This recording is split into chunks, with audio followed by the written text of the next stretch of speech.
Greetings, Guardians. My name is Bife here. So, we just had the Heresy Act 2 reveal stream, and I think it's fair to say it was actually pretty well received. But I wanted to talk about a few story details for those of you who are interested. Right off the bat, first things first, we have to talk about the Court of Blades. This is an activity that is intimately connected to the three major Hive Gods, and it takes place in the Court of Oryx, and narratively, well, it's got some interesting stuff going on with it. In relation to each of the Hive Gods, there is something kind of going on with each of them. I think Savathun is the exception, but let's explain all of this. Oryx is using the Court of Blades as an opportunity to test you. He wants to make sure that his knife is as sharp as possible, and at the end of Act 1, as the Echo of Navigation, he notes that you are basically his successor, and so this is all just an attempt to make sure that you are worthy of his legacy. It makes sense. The Echo of Oryx wants to make sure that you are a lethal killer, just like he was. He wants you to, as he might say, bring extinction to his enemies. So that's the intent of Oryx within the Court of Blades. Xivu Arath, on the other hand, is still looking for an opportunity for Oryx to return and is hellbent on killing you.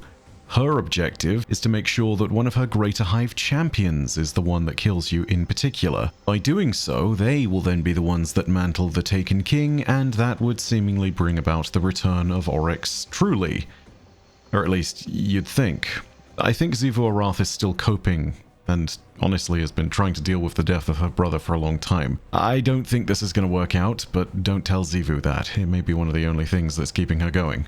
She is still going to try and kill you nonetheless. It's just, man, I really don't think this plan works. I don't think it's going to be anywhere near close to what happened in the Books of Sorrow, where Xivu and Savathun got resurrected themselves. It's not the same. Savathun, by the way, is also kind of involved in this, and I say kind of because, well, her involvement is basically just choosing to ignore the entire thing.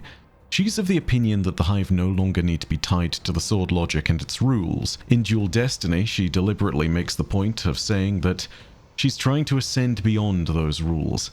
To her, the entire thing is just basically a massive waste of time and energy. Inevitably, this means that she'll be in a position where she bides her time and waits to enact her own plans. I think she'd happily scoop her family out of their tendencies and beliefs if she could, but only if it truly benefits her own agenda, which, make no mistake, she definitely has one, we're just not sure what it is yet. I stated that the Court of Blades is going to be the place where all of this drama really unfolds, and whilst that's kind of true, it's kind of reductive, because people might sit there and think of the Court of Blades and think that it's just the Court of Oryx. But I need to state that that's not entirely true. The Court of Oryx has a portal that usually takes you deeper into Oryx's throne world, but this portal now expands into other places, and these are the real avenues by which you'll be fighting in the Court of Blades. It is more than just the Court of Oryx area. The Echo of Navigation is pulling energy from the places of incredible paracausal power throughout the system, and it's in those areas that you'll be fighting. In particular, there are three that we know of so far. The first is one of the places near where supposedly we acquired stasis for the first time on Europa, an area of great darkness. Another is the arena at the end of the Barrow Dyad quest on the Dreadnought. And the final one is a place we saw and which is called the Remnant of Silver, I believe. And it's actually within the Ascendant Plane, and in particular, it's Io, which, remember, ever since the Witness abducted it, it's been trapped in there. So yeah, this is the first time we've seen it for a while, and as you'd expect, covered in Taken Blights, completely corrupted. Still holds a lot of its same form, but it's twisted. So that's what we'll be looking at for the Court of Blades, but that's only part of the kind of narrative stuff that got revealed to us in the stream. Apparently, this act we're also going to start hearing whispers from within the Dreadnought that originate from beyond. We're not sure where these whispers come from explicitly. There is a chance that it's Eris, there's a chance that it's not. Eris was mentioned, but I'll talk more about her in a moment. In this act, we'll be pushing beyond the veil and figuring out more about what those whispers mean. We'll be following them. My gut tells me that there's a few possibilities. The first of which, of course, is that these whispers are basically just a hint to the idea that Eris Morn is indeed still alive and is in her throne world. Again, we'll talk more about that in a second. However, there are also two further possibilities.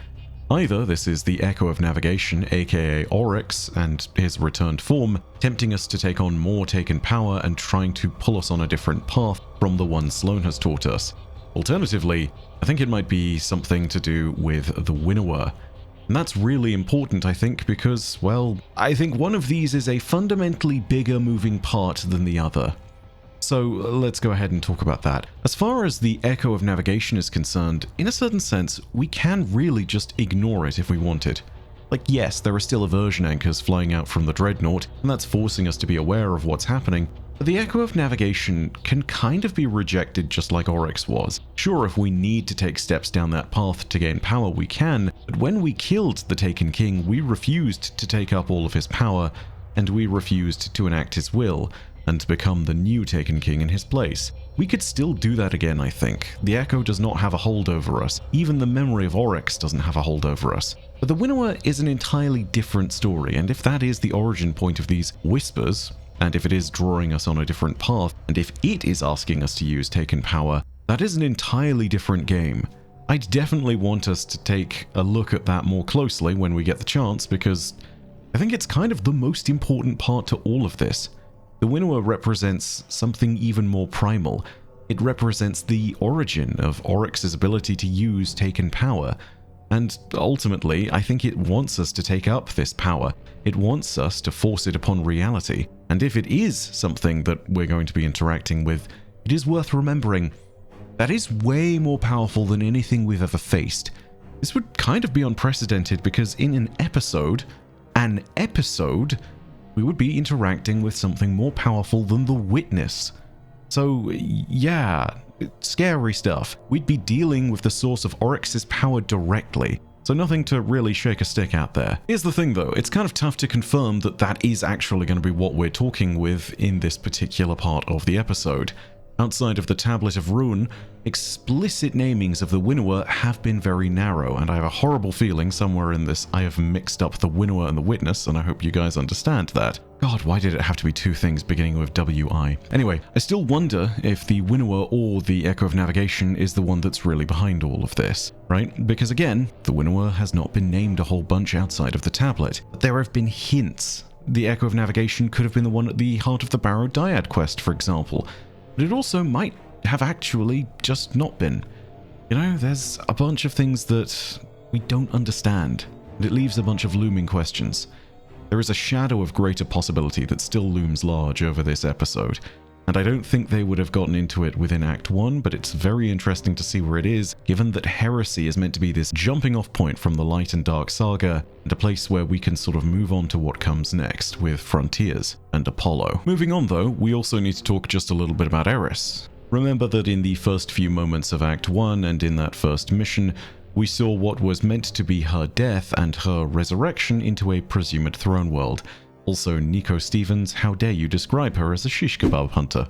Rude. Anyway, this moment was a seriously important one for Eris' story for obvious reasons. It represents an ascension beyond what she was before as merely Crota's Bane and a guardian who had lost her light. This represents a degree of control over hive magic and sword logic that I don't think we realized Eris had achieved. Even as a hive god of vengeance, this was not a height that we'd explicitly seen her take. And now that she has a throne world, it also means that she has a degree of invincibility, as long as she isn't killed in there too. Anyway, the point of all this is to say that Eris' story is still very much unwritten, but it doesn't mean that bits and pieces in the lore haven't already moved forward. I mean, people in the lore already had a funeral for Eris, with figures such as Queen Mara Sov present for the occasion. Understanding what's actually happened with Eris and getting her back is going to be an important part of the episode generally. But at the start of this act, she is still missing, and there are still questions abound regarding that.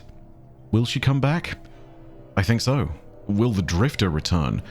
I don't know, but ultimately it's one of those moments where I think his fate is inevitably tied to hers. We also got to see that the Sunless Cell strike from the Taken King, which is an absolute classic by the way, is going to be returning in Act 3 of this season. But we did learn that the one we're fighting within the Sunless Cell is not going to be Ala Kul. This is a redux, not a complete remaster, so yeah, don't expect to be fighting the same person here.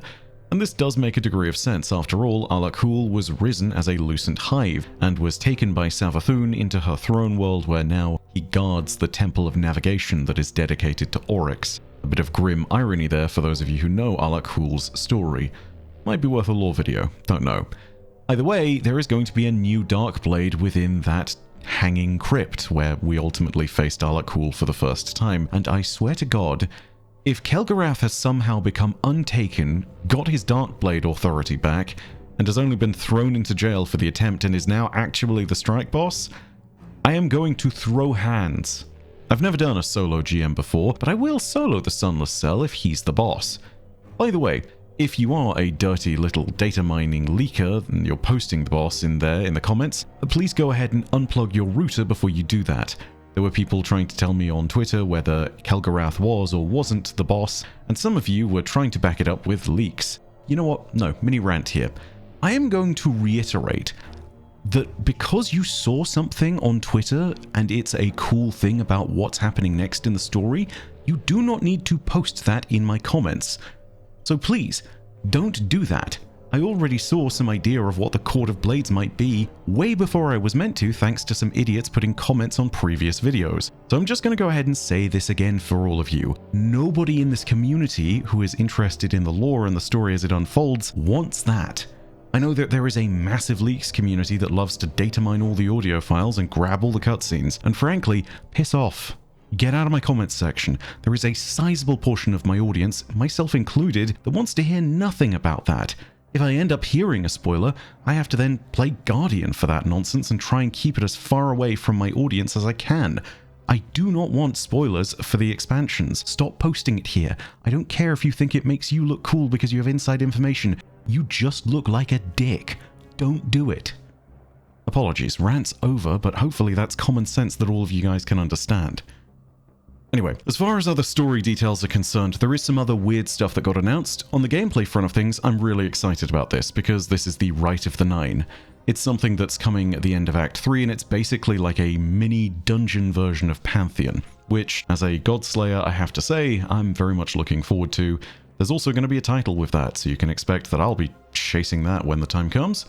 All of that being said, the Rite of the Nine is also going to bring back some interesting elements of the Nine's story, including the Emissary of the Nine, aka Orin, and the Third Spire area, which we haven't seen since Destiny 2 Year 1, when Trials of the Nine was a thing. The Rite of the Nine is going to be interesting on the gameplay side of things, because of all the additions that it includes, but also I think that it's very interesting purely on the basis that the Nine are one of the last big mysteries, one of the last true unknowns in Destiny. I mean, like, yeah, we know that there are indeed 9 of them, and we know that describing them is hard. They're kind of like sentient dark matter, but they're sort of not.